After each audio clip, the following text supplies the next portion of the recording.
quarterback plan this week?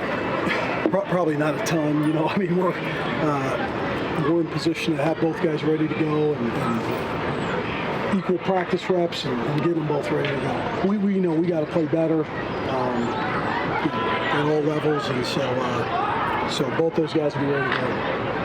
Does that mean Zach was back at practice today? Yeah, he's out here. You know, he's where he's at with it and all that. How healthy he is. He's a tough competitor. They're both out here, and we're figuring it out. So. How has Cutter looked taking first-team reps so far? I think he's looked good. I mean, I think anytime, you start mixing that again, when you have, a newer quarterback, if you will, with the first team, there's some nuances there, them getting used to his cadence a little bit. But again, he'll do a great job. He's been in this position, and he's doing a nice job out there. Where do you think some of the indecisiveness from Zach stems from? That's a good question. I mean, again, we try to keep it as simple as we can. It's always something we look back and reflect on. Again, you got, in defense to him, you got a guy that's been here for 4 months and learning a new system and being out in that environment, being back in the SEC for the first time in 4 or 5 years. And so there's some things there, but it's a lock-the-door mentality, man. We come in, everybody's feeling bad. We know exactly what it feels like. And the positive is this offense, this football team can be a damn good team, and we got to take the next step, and that's what we're focused on. Bush, did anything jump off the video here that maybe you weren't expecting, or was it pretty much what you thought you'd see? No, I mean, I think it's as frustrated as everybody is with us, and there's no sugarcoating it. I mean, we thought we could have put up 30-plus points in that game. There's self-inflicted wounds. We made plays. We thought we called it aggressive at times. It's just the reality of the matter is, the formation mix-up we had early in the game on the 35-yard play, the halftime issue with substitutions, it's just the self-inflicted wounds. We're not going to recover from that. When we're looking to be explosive, we got to have every explosive play we can, and that cost us. What have you done to just address those sort of self-inflicted mistakes? I think we do a deep dive. I mean, again, it's partly, trying to play a lot of guys, trying to get guys in the game, trying to, from a matchup standpoint, all those things. And again, that can't happen. We understand that. We made a decision at halftime to kind of shut that down and play cleaner in the second half. But, we're going to line up there and play with what we got. When you had a chance to look back at the Ole Miss film, what were some of the things that you felt like could have been capitalized on and kind of taken them as learning moments going forward? I think everything we just talked about, again, starts with whether it's the substitution errors off the sideline, the lack of communication there, it's the halftime sequence, it's the formation issue we had on the quick screen to Kendrick Law for a 40-yard gain. I thought at the end of the game there was 2 opportunities to go win the football game, particularly on the 4th down situation. And so we got to be at our best when our best is needed, everybody included. It starts with me. But I'm not sitting, we've been here before at Kentucky. I'm not sitting here under my table hiding. We got a chance to be a very good football team, a very good offense, and we got 40 guys who believe that, and that ultimately right now is all that matters, and we got a good opportunity this Saturday. What are the things that make you confident that you can be a very good offense? Ability to run the football. I think both backs have been playing at a really, really high level. I see a team that's come out in 2 weeks that have played their butts off at every level. We don't have selfish guys out there. These guys are playing extremely hard. Some of the penalties have just been from a standpoint of trying to be too physical, not knowing when to let go. And so I think we got 45 guys that want to be great, that want to do it for this team. I don't see a lot of selfishness. I see a football team that's running the football extremely well. I thought from week 1 to week 2 we were more explosive. We did create a couple more plays. I think that's going to be the thing all year and how we create those explosives. But if we put it together, it's a top 20 team we played last Saturday, and we beat ourselves. Otherwise, we're sitting here at 2-0. So I think there's a lot in my mind that needs to be improved. But if it does get improved, I got confidence in this group. Do you like what you saw when you were able to get the ball in Kendrick Hall's hands? Absolutely. I mean, again, I think he still looked like one of the more explosive players on that field. I mean, that was without a doubt where break one more tackle here, break one more tackle there, and again, we have more explosive plays, but I think that's a guy who, we got easy touches to. He's a guy that can get downfield and do all the receiver stuff, but we got to make sure he's touching it quickly because he's got that explosive ability. What Coach Soup said yesterday that regardless of that status, that Cutter will play Saturday. So what is it that you're wanting to see out of Cutter when he's out there? Just to cut it loose and make plays. I think there's been so much. I think that's the tough part for a guy like Cutter in his situation. He's an extremely talented player. So much of it is the outside noise of should you have gotten this, should you, and then he gets thrown in the game, and you're in a situation where you got to go in and produce. And so for him, that's the number one thing as a young quarterback. It's, man, be ready when your time is called. He's got a great opportunity to play this week, and we're going to be in there all day and night with him and making sure that he's prepared and knows what he's got to get done and put the best plan together for him and Zach. What do you make of Zach seems to be backpedaling and drifting on a lot of his driving? Did you see that? I think that's a great observation. I think that's the number one thing we've addressed with him is, are the practices translating, to game day? And that's the number one challenge, I think, for any quarterback is whether the pocket starts collapsing a little bit. Or we just felt there was a ton of opportunities, exactly what you said, to climb up in the pocket and be a vertical runner. And I think in this league, as you guys know, there's not going to be a ton of guys just wide open, right? You even look at Ole Miss in that game, right? And what they maybe did in drop back pass of 4 of 15 or whatever it was. So when there's opportunities for him to push up in the pocket, be a vertical runner, create plays, that's what he has to do versus exactly what you're saying, where he just felt like there was a lot of backpedaling, find the edge and go make a play. As he's coming off that shoulder injury back at practice today, how much more important is that, to kind of lean on those offensive linemen who've been much improved this season? I think it's critical, but as you guys know, we can't be one-dimensional, and it's just like there's a little bit of this thought of, just run it. We got to create explosive plays. That's one critical thing. Take care of the football. Make people miss when we have the ball and create explosives. And so we're going to lean on that group, but we got to find ways to throw it downfield, and we got to get open, and that's a huge focus for us in the game planning process. Bush, is there anything that stands out to you throughout Cutter's development that gives you confidence that he might be ready for something like this should you choose to go to him? I think big-time improvement from year 1 to year 2. I mean, I think that was pretty glaring of just watching him, his progression. There's been fast improvement, if you will. I think naturally when a guy comes from high school to college, and then it's like you're not just coming to college, you're coming to the SEC, there's a little bit of the surprise factor, speeding up play, but we thought he had a really, really good fall camp. He was sharp, his feet were in rhythm, and so we got a lot of confidence in him. Does the way that you actually sequence the play calling change between Zach and Cutter? I don't think so. I think it just comes down to, again, every week you learn a little bit more and more about your team, and you think you know what you got leading into it, and then week 1 happens, and week 2 you see room for improvement, and you find improvement. So I think a lot of it is just continually the sequencing of the plays is what you have confidence in. This would appear to be a game where you might be able to play some more guys off the bench. I know you can't go into the game thinking that, but is it also tempting to go with the ones a little bit longer just to work on stuff?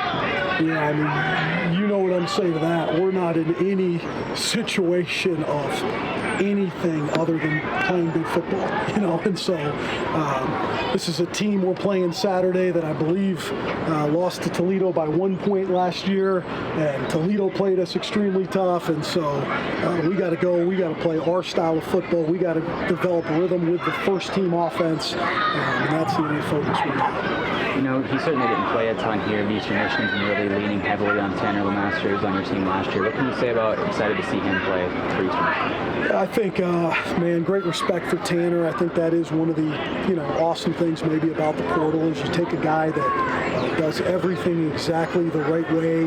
He's fully bought into the team and gets an opportunity somewhere else to play. And I think in those situations, you're excited for him. Maybe not on Saturday, but for the remainder of the season to get his opportunity. Okay, folks, thank you very much. Thank you. Which is on Saturday. What did you see now that he finally got the ball in his hands? Yeah, I think he's everything, we thought he could be. He's super explosive, good ball in hand, smart kid, does everything right, and, I think he's electric when he touches the ball. Coach, obviously some of the substituting all the time is to get the right guys for the right plays out there. How do you all balance trying to do that and just maybe building some rhythm? Yeah, that seems to be a hot topic. I think the biggest thing, as a coaching staff, you're always trying to put the right personnel in places, right, to get yourself the best advantage that you can give yourself.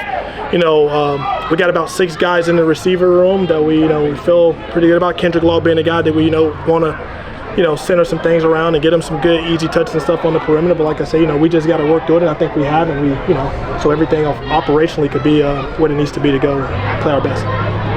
What part of the passing offense, what are you telling your guys to, hey, this is what we can do to make this operation look better?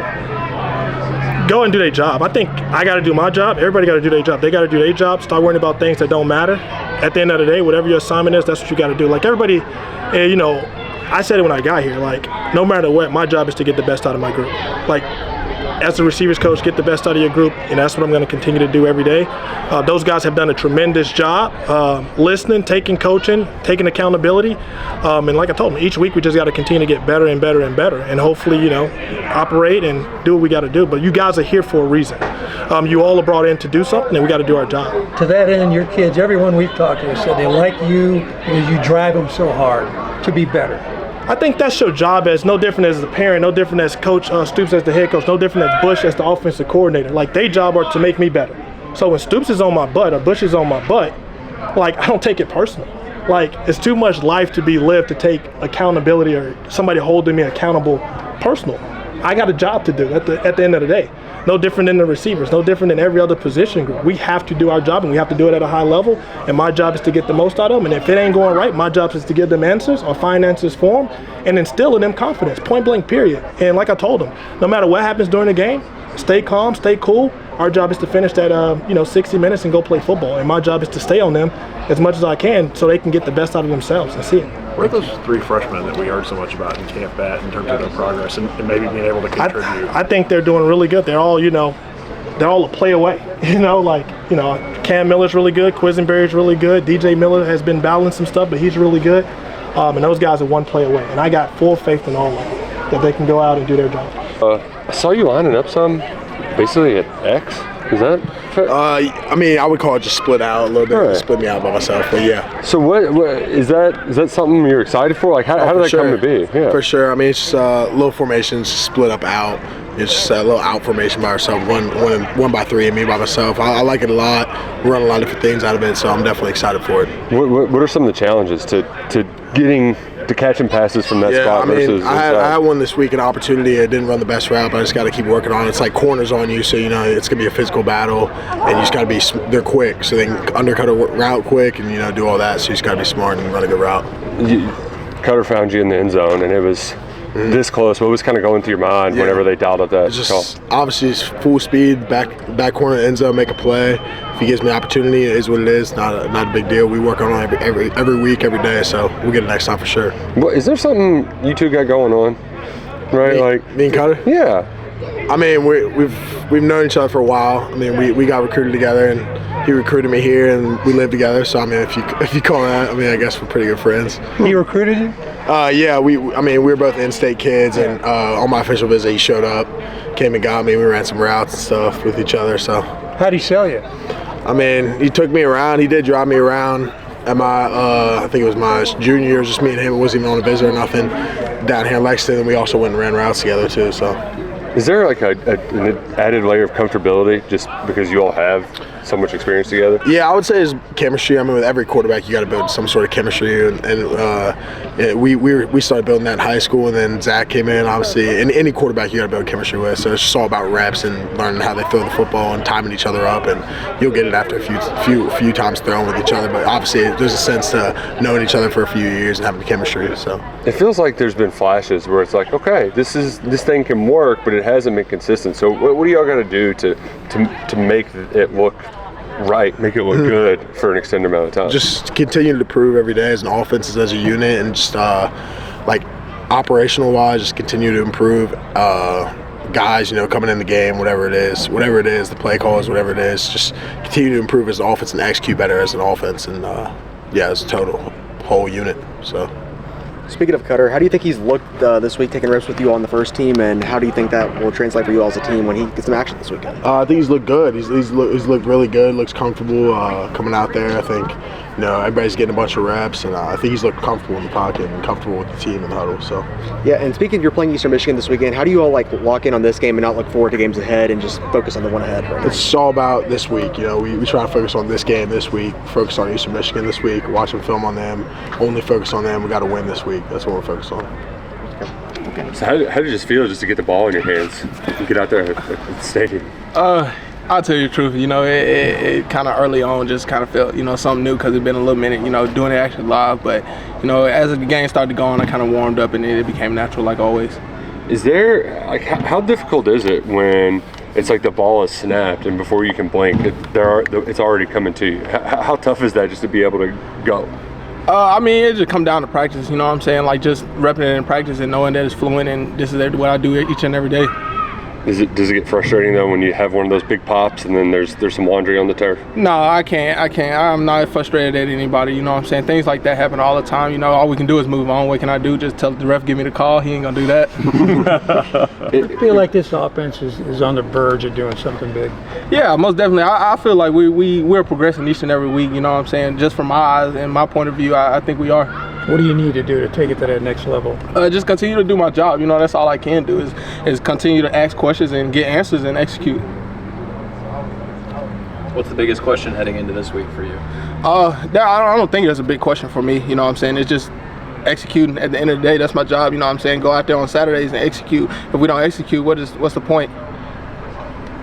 Have you guys been working on some of the communication issues you seem to have had on Saturday, the end of the first half, and some of those drives? Oh yeah, most definitely. We came in halftime, got them all sold out, and just once again come out here each and every day, and that's just one thing we honed on even more today, just getting everything cleaned up. So on Saturdays, it looked beautiful. As a receiver, do you notice? Can you tell a difference in the way one quarterback passes versus another? As a receiver, no, I cannot. Everything looks fluent to me. They throw the ball, you know what I'm saying, and I catch the ball. That's all that matters. If you put it in the air, I'm trying to come down with it. Does anything? So it's pretty much the same in your eyes if Cutter is acting correct? Yeah, correct? Quarterbacks make mistakes, receivers make mistakes. Everyone makes mistakes. I don't think there's a perfect way to throw the ball, and there's not a perfect way to catch it. Hendrick, both Coach Stoops and Coach Hamdan seem to indicate that you guys see on film that you're really close to breaking some stuff and doing some things. Does that keep you confident moving forward? Yeah, I think what he said was very true. You know what I'm saying? Each and every week that we go in, we watch film, and then we analyze, and he's just basically saying that it's coming to life. You know what I'm saying? That what we're seeing on film, the things that we're preparing for, the way that we're prepping is coming to life on Saturdays, and that's just all he's saying with 2 Saturdays. The catch you made against Toledo in the back of the end zone that they ultimately overturned, that was close to a catch for the ages, and I see you smiling there. I know you've been in this game for a while, that happens, but what if that doesn't happen? That could have been a real boost, that kind of play. Does that get frustrating? Oh, once again, you know what I'm saying? You don't want to leave it up to the refs at the end of the day, but I do want to tell you that I did catch the ball, like you said, at the back of the end zone. I felt like it should have went to review, but like I say, I'm not a ref. I don't want to leave it in the ref's hands, but I'll put that on me, you know what I'm saying? I should have kept my feet in and positioned my body a better way to show the rep, you know what I'm saying, that I'm 100% in bounds and 100% I caught the ball. So I want to put that on me, you know what I'm saying? We should have had that touchdown and get that boost that you're talking about. But the way you made the catch, it looked like, all right, this is why they brought him here, Yeah, look, hey, they throw the ball to me. Like I said, I'm going to do my best to come down with it. So no matter how it's thrown, no matter how I catch it, you know what I'm saying, I'm trying to catch it. Everybody good? Yep. Appreciate it, Kendrick. Appreciate it. Cutter, what did you see in your 2 drives on Saturday, and what do you learn from those 2? I think I had some opportunities on those 2 drives to make some things happen, but looking back on it, that's a game we should have won. We could have won, and in a lot of ways, and we kind of just shot ourselves in the foot a lot. But it's good to look at and learn a lot of things from going to the rest of SEC play. How's it been getting some first-team reps in practice this week and getting to really get going with those guys? It's been good. I'm just preparing like I have every week coming up leading into this. I've always prepared like I'm the starter, and I'm going to continue to do so. Coach Stoops hasn't said who's going to take the first snaps, but just where do you think you've grown the most since you did get that start in that Louisville game to now? Yeah, just kind of my overall maturity and comfortability being and running and managing the offense. Just kind of being just a leader out there on the field, being an extension of Coach Hamdan, being able to operate the offense the way he wants it to operate, and be able to do the things that he wants us to be able to do offensively. I feel like I've grown in a ton of areas, but specifically just being like a captain and a commander on the field for sure. You also got some reps at Texas, had a little bit of success. That's a tough place to play. Is that still paying dividends? For sure. I think all the reps I was able to get in last year paid dividends going into the season, going into the off season, kind of knowing what to expect, know what to prepare for, knowing how the speed is, everything like that. But I think I've done a great job of that. How do you and Zach push each other to become better? Zach's got a ton of things I've learned, and I'm still learning from him. Just ton of offense, ton of like scheme stuff, whatever. There's a lot of things. We just push each other to compete every day. I think that's the biggest thing. When you have someone there pushing you to compete and make you a better dude and a better player every single day, you're just going to naturally get better. Both Coach Stoops and Coach Hamdan have indicated that looking at the film shows them you guys could be really good offensively. Do you take confidence even though it hasn't come together yet? Yeah, absolutely, especially after like looking at the film and everything. Like, we got the dudes all across the board, offensive, defensively, wherever. We have the dudes to play in this league. We got the dudes to win a lot of games in this league, be one of the best teams in this league. We just got to put it all together, be more sound, get in the flow, and I think we're going to be able to do that. Coach Stoops kind of said that there's some windows, some lanes to be able to connect with the wide receivers. Does that give you kind of a green light to be aggressive and really attack? I'm going to get out there and let it rip. That's for sure. Couple more. Got a chance to talk to Jamori, and he mentioned that over the last year you've become more of a vocal leader. Mm-hmm. Why is that important when you're commanding the offense? I think I'm just more confident in everything I'm doing. That's why I'm more vocal leader. I'm not like, that was something I need to work on, but my confidence and how I know the playbook, how I know the plays, I can start telling people where to be because I know where they're supposed to be at. I can get things right, I can get people set up because I know what's going on. I'm just more confident and more fluid in the offense. So play from Saturday's film that you look back at and said, man, I wish I had that one back. Yeah, for sure. The one to Willie, of course, and then I missed K-Law right after that on that 4th down, come over the middle. I actually got to trust where he's going to be. I got to rip that in there. But those two I definitely missed. I got to make those throws. All right, folks. Thank you very much. Appreciate you. Yep.